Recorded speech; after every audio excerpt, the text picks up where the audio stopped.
talenta-talenta lain, apakah itu seniman, apakah itu olahraga, apakah itu kemampuan-kemampuan lain, pasti tidak punya tempat dalam masyarakat.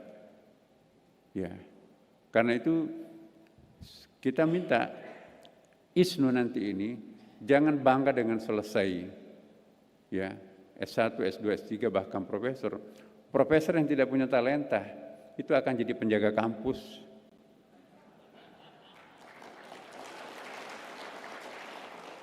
Kampus nggak ada apa-apanya sekarang.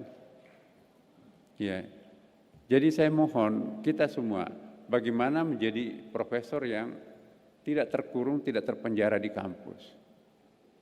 Ya. Kemudian kita lihat apa yang terjadi di Pramongol ini. Saya ingin tekankan Pramongol. Situasi keilmuan Pramongol itu pertama ciri khasnya itu didominasi oleh penguasa. Keterlibatan khalifah atau amir sebagai penggerak keilmuan itu dahsyat. Coba kita lihat Baitul Hikmah, The House of Wisdom, itu disponsori oleh khalifah. Bahkan khalifah menimbang buku karangan seorang ilmuwan dengan emas. Jadi kalau ingin maju, pemerintah itu harus memberikan apresiasi kepada seorang ilmuwan. Ya, jangan cemburu terhadap keilmuannya. Pemerintah itu tidak mau menggunakan ilmuwan karena tukang kritik.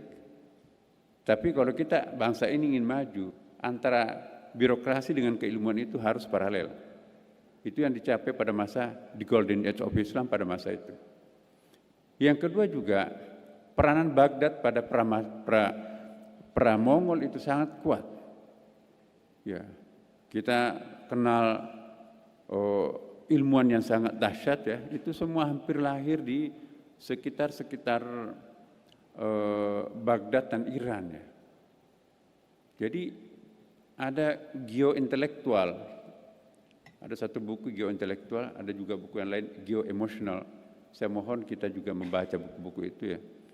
Jadi bukan hanya geopolitik seperti yang dibaca, yang disampaikan tadi oleh Pak Ketum kita ya, bagian tengah Amerika. Kita kenal siapa Presiden Kennedy, CS sampai turunannya sampai ke belakang. Itu juga sampai Bush dan Bush senior, itu di kawasan tertentu itu. Itu memang ada geoemosionalnya di situ, geointelektualnya. Ilmuwan Mesir misalnya itu dari hulu Mesir. Siapa Muhammad Ali, siapa Muhammad Abduh, Rashid Rida, itu kawasan kelahirannya pun juga di daerah kawasan tertentu. Dan kita juga lihat di barat, siapa itu Plato, Aristoteles, Socrates dan sebagainya, itu di Athena. Kalau kita ke Athena Bapak Ibu sekalian, teman-teman, itu di ketinggian itu, lautnya sangat biru begitu jernihnya ya, dan sangat subur. Jadi daerah-daerah seperti ini bisa melahirkan konsentrasi kontemplasi yang kuat. Nah inilah alladzi barakna haulah, ada berkah di sekitarnya. Jadi kita perlu menciptakan sakralisasi tempat, sacralization of the place itu ya. Nah kalau kita suatu wilayah tidak ada tempat sakralnya, maka itu tempat itu kering, sekalipun sering banjir. Jadi kehadiran rumah-rumah ibadah itu sangat penting sebagai hieropani. Hieropani itu apa itu? Meeting point antara Tuhan dengan hambanya. Ya, maka itu kami di Istiqlal, setiap malam Jumat, kami menyuguhkan suatu penampilan sebelum maghrib, surah Al-Kahfi sesudah maghrib, kemudian surah Yasin, dan ada Mahallul Qiyam dibacakan oleh anak-anak karya internasional kita, imam-imam muazzin masjid. Mendengarkan itu menangis. Jadi kita perlu untuk melakukan crying process itu. Bagaimana menangis? Orang yang tidak pernah menangis, hatinya kering. Maka itu banyak sekali ayat-ayat tentang nangis dalam Al-Quran. Ya, ada dua dokter, satu dokter dari Jerman, satu dokter Amerika, disertasinya tentang air mata. Ya, orang yang tidak pernah menangis itu ada kelainan. Ya. Nah, kita jarang menangis. Ya. Coba kita lihat Jabir bin Hayyan, the father of chemistry. Dia anak muda, mungkin juga nakal waktu dia jadi mahasiswa PMI. Nah. Tapi setelah menjadi ISNU, berubah dia. Jadi jangan meratapi orang-orang yang nakal di masa awal. Ya, mantan orang nakal itu banyak yang sukses. Ya, demonstran itu kan sekarang jadi menteri nih. Jadi siapa yang tahu Ibnu Arabi? Ibnu Arabi seorang liberal di masa mudanya itu. Bukan main, apapun yang mau dipertanyakan. Tapi para usia ke belakangnya dia menjadi apa istilahnya itu Syekhul Wali atau Imamul Aulia, imamnya para wali. Imam Al-Ghazali pada masa mudanya dia filosof, dia pemikir. Tapi paruh kedua kehidupannya ya mirip-mirip Ulil kan. Nah, Ulil di masa awal banyak diratapi, kok kenapa ini anak mudanya begini. Tapi paruh ke sini kehidupannya tiada hari tanpa menenteng Ihya Ulumuddin. Ya. Jadi anak nakal itu, tanda kutip ya, itu biasanya menjadi seorang hebat di masa tuanya itu. After 30 there is no revolution. Itu menurut para psikolog. Ya.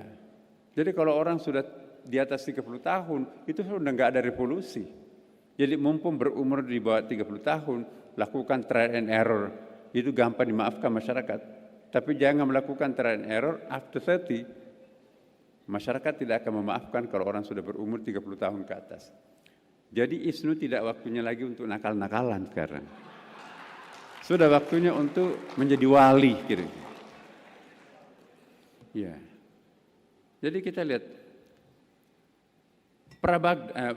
pra-Mongol itu, situasi keilmuan itu sangat universal, integrasi keilmuan. Kita lihat misalnya Ibnu Rushd, di pagi hari dia dokter spesialis. Ibnu Rushd itu dia menulis 20 jilid. Kemudian juga di siang hari dia menulis syarah, apa itu syarah?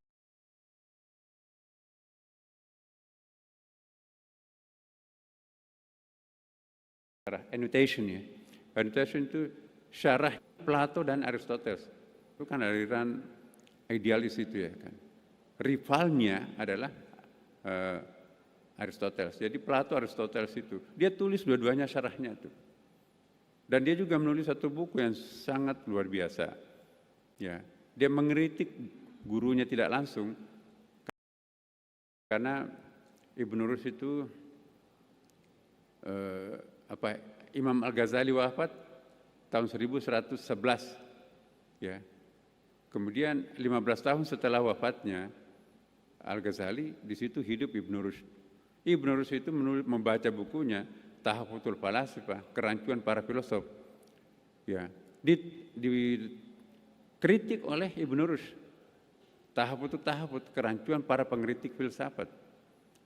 Saya waktu dulu membaca buku paling advance-nya, ya, saya kira buku paling berat difahami Imam Al-Ghazali itu adalah Tahaffutul Falasifah. Masya Allah, ada orang sehebat Al-Ghazali mempreteli kelemahan para filosof.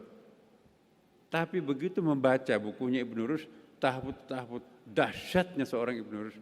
Jadi kita ini melakukan sintesa antara Ibnu Rushd dengan Imam Al-Ghazali. Sama-sama pintarnya, jadi kita yang jadi kenyang. Makan dua-duanya kan.